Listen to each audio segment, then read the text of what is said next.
आज हम बात करेंगे ऑटो शंकर मर्डर केस के बारे में। तो चले। सूरज शंकर के दूसरे नाम गौरी शंकर है। तमिलनाडु का एक भारतीय अपराधी, सीरियल किलर और गैंगस्टर था। ऑटो शंकर का जन्म वेलोर के जब वो पीओसी में था, उसके पिता ने परिवार को उड़ीसा के लिए छोड़ दिया। 1970 के दशक की शुरुआत में वे दक्षिण चेन्नई के बाहरी इलाके में थिरुवनमयूर के तेजी से व्यक्ति चित्र में जाने से पहले माइलापुर घोंगी में रहने वाले चेन्नई आए। ऑटो शंकर की कोई पत्नी थी। ऑटो शंकर की पहली पत्नी जगदीश्वरी से अपने आपराधिक करियर की शुरुआत में शादी की थी और उसके साथ उसके 4 बच्चे थे।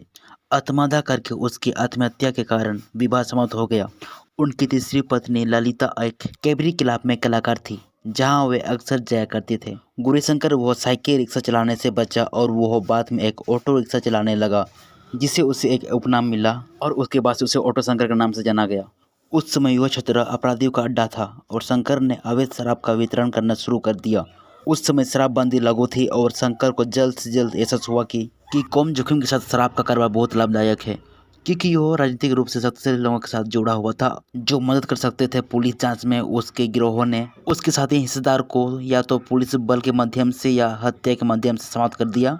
एक घटना जिसमें बाबू के नाम एक प्रतियोगी गैंगस्टर ने, जिसकी 1980 के दशक की शुरुआत में हत्या कर दी गई थी और जिसे अंत कवर किया गया था, उसने शंकर को पैसा के बदले शारीरिक संबंध बनाने का कारोबार बताया और इस बिजनेस को लेकर अधिक ध्यान केंद्रित करने के लिए ऑटो शंकर को किया गया। ऑटो शंकर की तीसरी पत्नी ललिता एक दलाल और शंकर के दोस्त सुदलाई मुथु के साथ भाग गई और देह व्यापार में अपना स्वयं का संगठन शुरू किया। क्रोधित शंकर ने पारंपरिक मित्रों के माध्यम से दोनों के साथ सुलह करने का नाटक करने का बदला लेने का योजना बनाई। अक्टूबर 1987 में एक रात उसने उसे पेरियार नगर में अपने एक स्थान पर आमंत्रित किया, फिर उसे मार डाला और दफना दिया।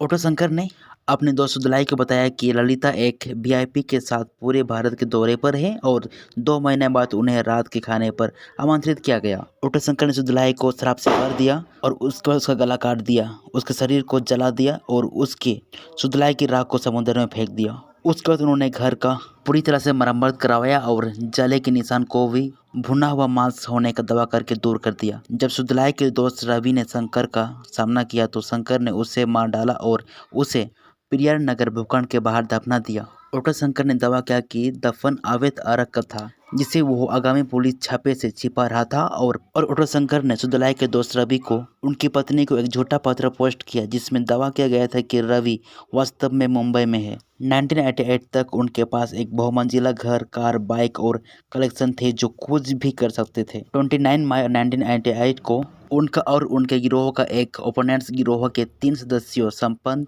मोहन और गोविंदराज से सामना हुआ, जिन्होंने अपनी महिलाओं का उपयोग करने के लिए भुगतान करने से इनकार कर दिया और सुरक्षा धन की मांग की।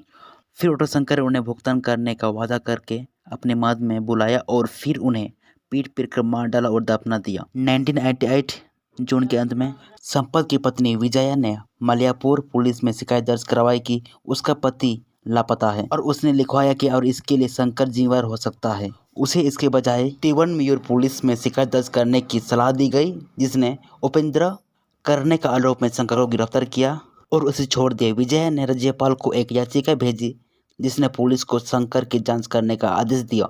हालांकि अनुसूचक पुलिस ने विजय से कहा कि वो उन्हें शिकायतों से परेशान ना करे। एक व्याकुल विजय ने अपने पत्रकार पड़ोसी की और मोड़ी जिसे एक लेख प्रकाशित किया था जिसमें कहा गया था कि उनकी हत्या की गई होगी। फिर इंस्पेक्टर जनरल ने एक विशेष जांच का आदेश दिया और 3 लोगों की मौत का पता चला। जब उन्होंने शंकर को गिरफ्तार किया और उससे पूछताछ की तो उसने हत्या और अन्य 3 हत्याओं को कबूल कर लिया। हालांकि वो 20 अगस्त 1990 को अपने 5 साथियों के साथ फरार हो गया। ऑटो शंकर का परीक्षण चेंगलपुट्टू सत्र न्यायालय में आयोजित किया गया था। उन्हें 31 मई 1991 को उनके 2 संगसाथियों के साथ अलीदन और शिवाजी के साथ मौत की सजा सुनाई गई थी। फिर आते समय 1995 में सलीम सेंट्रल जेल में फांसी दी गई थी। 1992 में चेन्नई अन्ना जिला जज एन मोहनदास द्वारा दोषी पाए जाने के बाद शंकर के 5 साथियों को 6 महीने के कठोर कारावास की सजा सुनाई गई थी और साथ ही शंकर के भाई मोहन सेल्वा, जेल वार्डन कन्नन बलन और रहीम खान थे। उन्हें आपराधिक साजिश और प्रतिरोध या एक व्यक्ति द्वारा उसकी वैध गिरफ्तारी में बाधा डालने का दोषी पाया गया। इसके बाद मोहन को 6 हत्याओं का दोषी भी पाया गया और 3 को दिया। मोहन अगस्त 1990 में चेन्नई सेंट्रल जेल से भाग गया था और पुणे में पकड़ा गया था। 25 जून 1992 तमिलनाडु के अंतरिक्ष पुलिस महानिदेशक के विजय कुमार ने दावा किया कि शंकर को अपराधी बनाने के लिए सिनेमा जिम्मेदार है। जी हाँ, थिएटर सिनेमा, जिसमें हम फिल्म देखने जाते हैं। ये बात केरल में अपराध और मीडिया विषय पर आयोजित एक सेमिनार के दौरान उन्होंने यह बात कही। सुप्रीम कोर्ट द्वारा अमेरिकी मुक्त भाषण सिद्धांत का आह्वान करने के बाद से मुकदमे को पूरे देश में व्यापक रूप से जाना जाने लगा और यह मामला पत्रकारिता के खुलासा से संबंध में एक अक्सर अद्भुत हो गया, जिससे अब पूरे भारत में तमिलनाडु के रहने वाला एक ऑटो ड्राइवर, उन्होंने कई लोगों की जान ली, यहाँ तक कि उनके दोस्त का भी उन्होंने जान ली, बेरहम से हत्या कर दी। और ये सब के पीछे एक सिनेमा थिएटर जिम्मेदार है। यहाँ कुछ लोगों का कहना ये है, क्योंकि जब भी ऑटो शंकर मूवी देखने जाते थे थिएटर में, वे हमेशा विलन का रूप में अपने आप को देखते थे, ना कि हीरो के रूप में। उससे विलन का कैरेक्टर बहुत पसंद था और शायद इसीलिए वो आगे चलकर क्राइम की दुनिया में उतर आई, लोगों का हत्या करने लगी। तो दोस्तों, ये था आज का हमारा वीडियो ऑटो शंकर के बारे में, ऑटो शंकर मर्डर केस के बारे में। अगर आपको और वैसे क्राइम मर्डर मिस्ट्री वीडियो चाहिए तो चैनल को सब्सक्राइब करें। तब तक के लिए जय हिंद।